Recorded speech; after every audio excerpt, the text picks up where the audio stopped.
స్థానిక శాసనసభ్యులు భూపతి రెడ్డి గారు వారు రాష్ట్ర కాంగ్రెస్ నుంచి ఒక అర్జెంట్ పిలుపు రాగానే మరి వారి సందేశాన్ని ఇచ్చి వారు హైదరాబాద్ వెళ్ళారు. అదేవిధంగా ఈ కార్యక్రమానికి ఈ జిల్లా అబ్జర్వర్గా వచ్చినటువంటి సహోదరులు ఎమ్మెల్సీ బల్మూరు వెంకట్ గారికి, ఈ కార్యక్రమాన్ని నడిపిస్తున్న మండల కాంగ్రెస్ డిచ్పల్లి అధ్యక్షులు అమృతాపూర్ గంగాధర్ గారికి, వేదిక మీద ఈ కార్యక్రమానికి వచ్చినటువంటి ముఖ్య నాయకులు మా చిచ్చా తాహిర్ బిన్ హమ్దాన్ గారికి, అదేవిధంగా ఇంకో అబ్జర్వర్ తిరుపతి నాయక్ గారికి, మాజీ మార్కెట్ కమిటీ చైర్మన్ సహోదరులు నగేష్ రెడ్డి గారికి, ప్రస్తుత మార్కెట్ కమిటీ చైర్మన్ ముప్పంగారెడ్డి గారికి,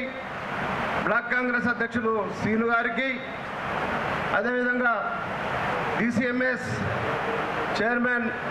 తారాచంద్ నాయక్ గారికి, మాజీ డిసిఎంఎస్ చైర్మన్ సహోదరులు సాయిరెడ్డి గారికి, వివిధ మండలాల అధ్యక్షులు సాయిరెడ్డి, చిన్నారెడ్డి, ఎల్లయ్య, మాజీ డిచ్పల్లి మండల అధ్యక్షులు నర్సయ్య గారికి, మరి వివిధ సింగిల్ విండో చైర్మన్లకు, ఎస్టీసీఎల్ అధ్యక్షుడు సహోదరుడు యాదగిరి గారికి, ఫిషరీస్ కమిటీ చైర్మన్ తమ్ముడు సీను గారికి, ఎన్డీసీసీబీ డైరెక్టర్ తమ్ముడు లింగం గారికి, ఇంకా వేదిక మీద ఉన్నటువంటి కాంగ్రెస్ సీనియర్ నాయకులందరికీ, వేదిక ముందు ఉన్నటువంటి కాంగ్రెస్ సైనికులకు, కాంగ్రెస్ కుటుంబ సభ్యులకి, సోదరమణులకి, పాత్రికేయ మిత్రులందరికీ చాలా సంతోషంగా ఉంది. ఈరోజు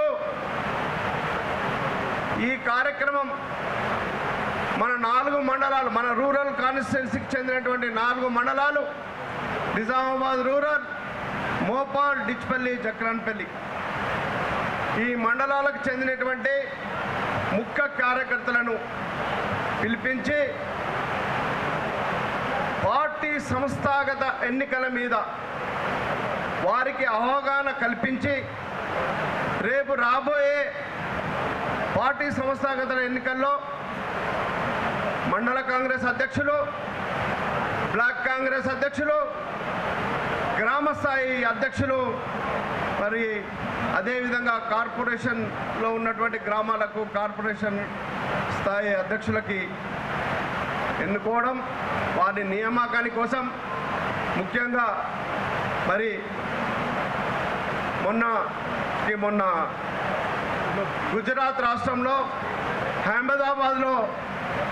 కాంగ్రెస్ పార్టీ ఏఐసిసి సెషన్లు ఏర్పాటు చేయడం జరిగింది. దాంట్లో మన ఏఐసిసి అధ్యక్షులు ఖర్గే గారు, మన యువనేత భావి ప్రధాని ఈ దేశానికి రాహుల్ గాంధీ గారు, సోనియా గాంధీ గారు, మరి సిడబ్ల్యూసి సభ్యులందరూ కలిసి పార్టీని కింది స్థాయి నుంచి బలోపేతం చేయడానికి కొరకు అక్కడ ఏఐసిసిలో నిర్ణయం తీసుకోవడం జరిగింది. ఆ నిర్ణయంలో భాగంగా ఈ రాష్ట్రానికి ఇన్ఛార్జ్గా మీనాక్షి నటరాజన్ గారిని మరి ఏఐసిసి పంపింది. ఆమె ఆధ్వర్యంలో ఈ రాష్ట్రంలో ఒక బడుగు బలహీన వర్గాల నాయకుడు, ఎన్ఎస్ఐ నుంచి ఇవాళ పిసిసి అధ్యక్షుడిగా ఉన్నటువంటి పిసిసి అధ్యక్షులు మహేష్ కుమార్ గౌడ్ వారి నేతృత్వంలో, అదేవిధంగా ఈ రాష్ట్రానికి తన శక్తి వంచన లేకుండా కృషి చేసి కొద్ది రోజుల్లోనే కాంగ్రెస్ పార్టీలో వర్కింగ్ ప్రెసిడెంట్గా, పిసిసి అధ్యక్షుడిగా ఇప్పుడు ప్రస్తుత మన ముఖ్యమంత్రి రేవంత్ రెడ్డి గారి నాయకత్వంలో ఈ రాష్ట్రం నడుస్తూ ఉంది. వీళ్ళ ఆధ్వర్యంలో మేమంతా అబ్జర్వర్లుగా ఇక్కడ ప్రస్తుతానికి మనకు బల్మూరు వెంకట్ గారు గారిని ఈ జిల్లాకి అబ్జర్వర్గా పంపినారు. దీంట్లో భాగంగా అంచెలంచెలుగా జిల్లా స్థాయి మీటింగ్ పెట్టి, శాసనసభ్య స్థాయి మీటింగ్లు పెట్టి, ఇప్పుడు ప్రస్తుతం మండల గ్రామాలను మీటింగ్లు నడుస్తూ ఉన్నాయి. ఈ మీటింగ్ల యొక్క ముఖ్య ఉద్దేశం కాంగ్రెస్ పార్టీకి 2017 కంటే ముందు ఉండి కాంగ్రెస్ పార్టీలో ఉండి బాధలు పడ్డా, కాంగ్రెస్ పార్టీకి సేవలు చేసిన, కాంగ్రెస్ పార్టీ జెండాను భుజం మీద పెట్టుకొని నడిచినటువంటి వ్యక్తులను మరి కాంగ్రెస్ పార్టీ మండల అధ్యక్షులుగా కానీ, బ్లాక్ కాంగ్రెస్ అధ్యక్షులు కానీ, గ్రామ కాంగ్రెస్ అధ్యక్షులుగా నియమించే విధంగా మరి మన నాయకత్వం మనకు సజెషన్ చేసింది. వాటిని దృష్టిలో పెట్టుకొని మరి ఈరోజు బల్మూరు వెంకట్ గారు మామూలు వ్యక్తి కాదు. ఈ రాష్ట్రంలో కాంగ్రెస్ పార్టీ లేనప్పుడు నాకు తెలిసి 100 కంటే ఎక్కువనే కేసులు అయి ఉండొచ్చు బల్మూరు వెంకట్ మీద ఎన్ఎస్ఐలో. ఎన్నోసార్లు జైలు పాలు, ఎన్నోసార్లు లాఠీ దెబ్బలు, అటువంటి కరుడు కట్టిన ఒక చురుకైన ఎన్ఎస్ఐ కార్యకర్తగా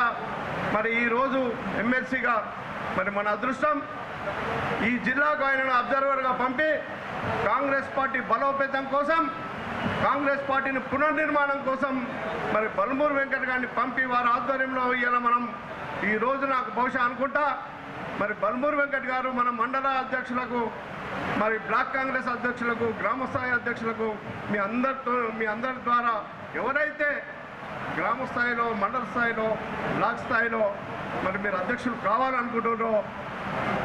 వారి నుండి అప్లికేషన్ల స్వీకరణ చేస్తారని మరి నేను అనుకుంటా ఉన్నా. అదేవిధంగా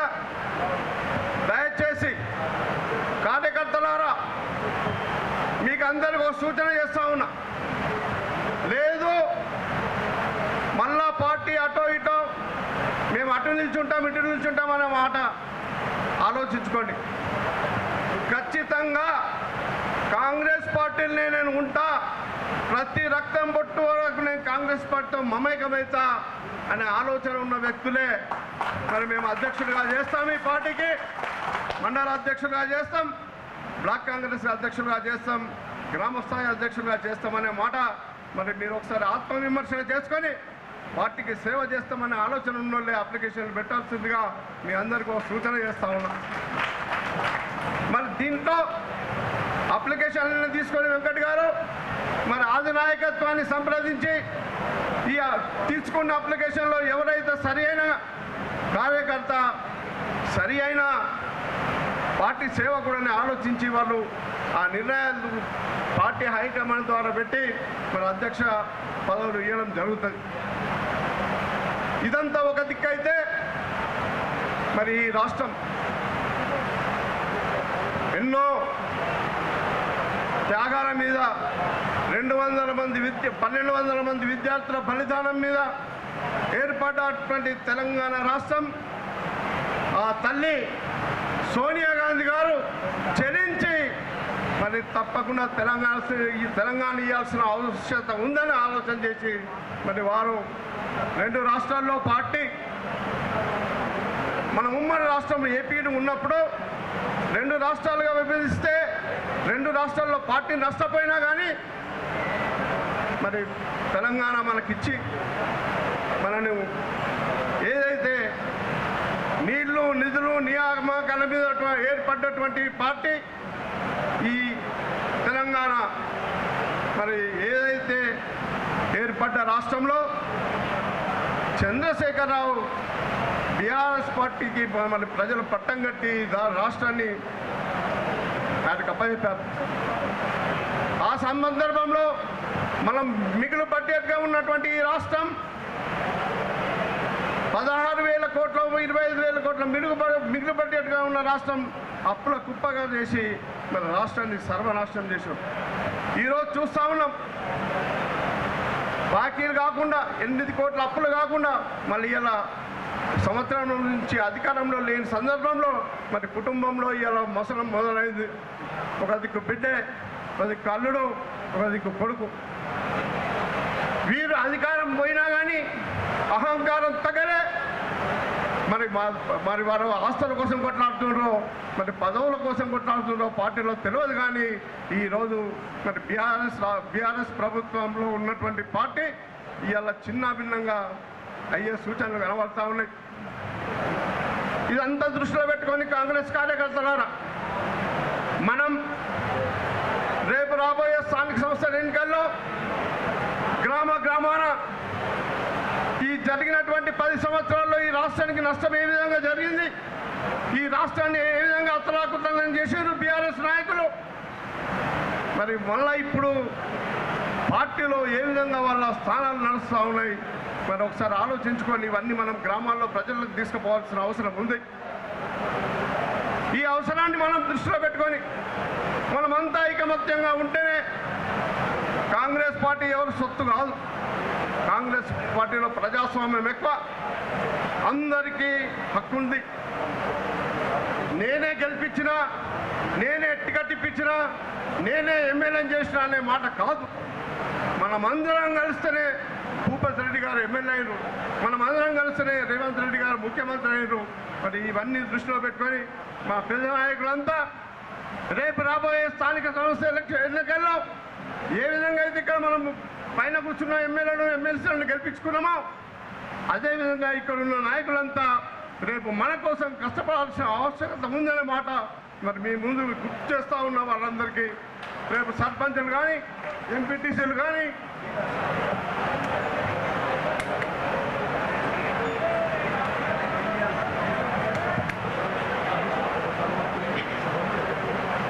జడ్పీటీసీలు కానీ మనందరికెళ్ళే కష్టపడ్డ కార్యకర్తలు ఈరోజు ఇవన్నీ కావాలంటే రోజు రోజుకు మనం దగ్గర పడుతున్న స్థానిక సంస్థల ఎలక్షన్ల కోసం సమాయత్తం కావాల్సిన అవసరం ఉంది. సమాయత్తం కావడానికి మరి రాష్ట్రంలో మన ప్రభుత్వం రేవంత్ రెడ్డి గారు కానివ్వండి, మహేష్ కుమార్ గౌడ్ గారు కానివ్వండి, రేవంత్ రెడ్డి గారి మంత్రివర్గం కానివ్వండి, మరి ఈ రాష్ట్రంలో తీసుకున్నటువంటి సంక్షేమ అభివృద్ధి కార్యక్రమాలన్నింటినీ మరి మీరంతా మరి ఏదైతే ప్రభుత్వంలో చెప్పినా కానీ 6 గ్యారెంట్లు కావచ్చు, ముఖ్యంగా ఈ మధ్య కాలంలో సన్న బియ్యం కావచ్చు, మహిళలకి కోటీశ్వరులను చేయాలనే ఆలోచనతో రేవంత్ రెడ్డి గారు తీసుకున్నటువంటి నిర్ణయాలు కావచ్చు, యువకులకి రాజీవ్ యువశక్తి పేరు మీద మరి లోన్లు ఇచ్చే విధంగా మరి ప్రభుత్వం తీసుకున్నటువంటి నిర్ణయాలు కావచ్చు, మరి అదే కాకుండా బీసీలకు రిజర్వేషన్ల విషయంలో కావచ్చు, అదేవిధంగా ఎస్సీ వర్గీకరణ సుప్రీంకోర్టు ఇచ్చిన ఆదేశాల ప్రకారం ఎస్సీ వర్గీకరణను కూడా మరి ముఖ్యంగా మన ప్రభుత్వం తీసుకుందనే మాట చెప్పడానికి, ఇట్లా కాంగ్రెస్ పార్టీ అధికారంలో ఉండి ఈ రాష్ట్రంలో చేస్తున్నటువంటి ప్రతి కార్యక్రమాన్ని మరి రైతులకు ఇచ్చినటువంటి రుణమాఫీ కావచ్చు, అదేవిధంగా మరి వడ్లకి బోనస్ కావచ్చు, ఇటువంటి అన్ని కార్యక్రమాల్ని మనం ప్రజల్లో దృష్టికి తీసుకుపోయి మన దిక్కు మలుపుకునే విధంగా కార్యకర్తలు పనిచేయాల్సిన అవసరం ఉంది. ఇది ఒక దిక్కు అయితే దేశంలో బీజేపీ ప్రభుత్వం ఇక చెప్తూనే ఉంటుంది, ఏం లేదు, మతము రాముడు కృష్ణుడు మాటల మీద తప్ప ఇంకా ఏ దాని మీద ఓట్లు సంపాదించే సత్తా వాళ్ళకి లేదు. మేము ఈ అభివృద్ధి చేసినామని ఈ ఎంపీ గారు కానివ్వండి, అక్కడ పిఎం గారు కానీ ఈ జిల్లాకి అభివృద్ధి కార్యక్రమాలు తీసుకొచ్చినామని కానివ్వండి, ఈ కార్యకర్తలకు ఇది ఇచ్చినామని కానివ్వండి, ఈ యువకులకు ఏమైనా చేసినామని